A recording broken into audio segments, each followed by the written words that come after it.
Everyone has a gift, a certain light about them, a certain charge, so to speak,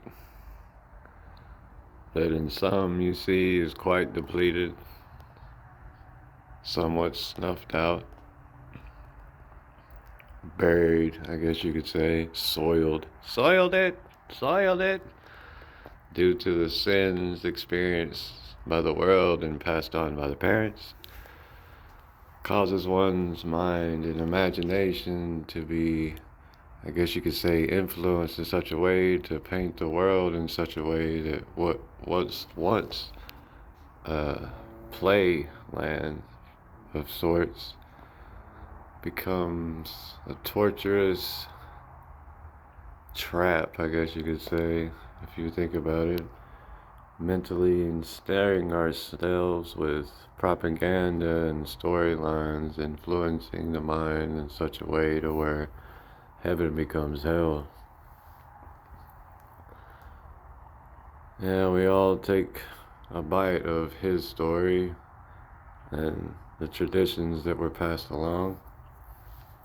But there comes a time when you get desensitized and just want to detach from the world that's around you and get to know the world within you, where heaven lies inside the mind when it rekindles the heart and connection, left and right sides, the polarities, no longer in opposition but working with each other, just like an engine should, firing on all cylinders. Inside is that gift, and how you treat the machine, the temple in which you operate and traverse this plane and this life experience determines how you see things and what you go through.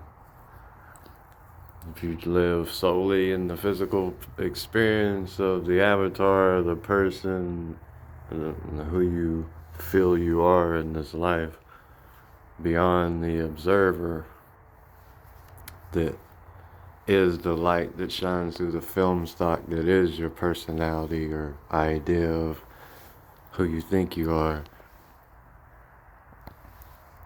We are the light that shines through. We are one with that.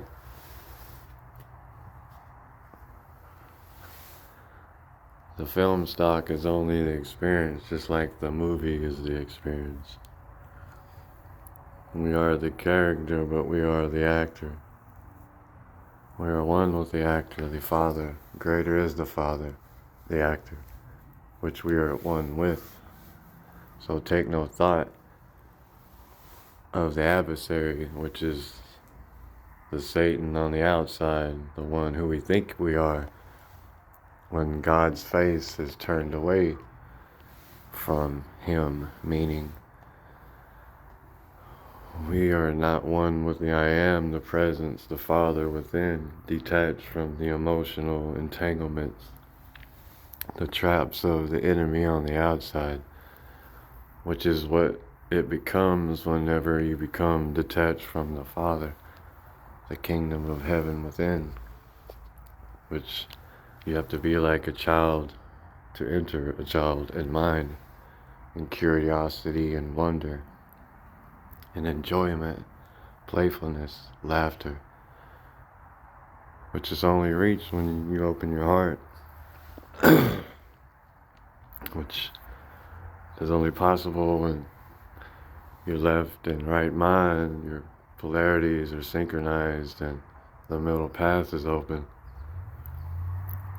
Otherwise, you only experience it in intervals and back and forth whenever you're eating of the tree of knowledge of good and evil, right and wrong, which is what you experience when you live world through the Hylic state of mind, which is the physical man, the avatar, the person of flesh.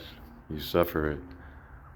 Because when you go through hell, the gnashing of teeth and the wailing, through the suffering of the emotions and the feelings which are involved with the nervous system that we are placed in, in this experience is through this body. We are children of light in this experience, I guess you could say. Well, the ones who understand what I'm saying, you know what I'm saying. This could be hell if you're not awake to what's going on. When you haven't gone through the adoption process, I guess you could say, awakening to the Christ within, realizing that you are one of the chosen, the begotten, if you want to call it that. Because as he said, greater the things you do than I do. He said it a little bit differently, but it's basically what he's saying. All the things I could do, you could do if you would only believe, yeah. Anyway, I feel like I've taken enough of your time. Really doesn't bother me to continue talking all day. If you know me, you know I could talk on continuously. But I got things to do. Happy New Year, y'all. Repent, meaning change your mind, open your mind, crack your capsule, let Humpty Dumpty fall off that wall where he can't be put back together again, so you can be yoked in union with the spirit within you. If you die, before you die, when you die, you never die. Okay, goodbye.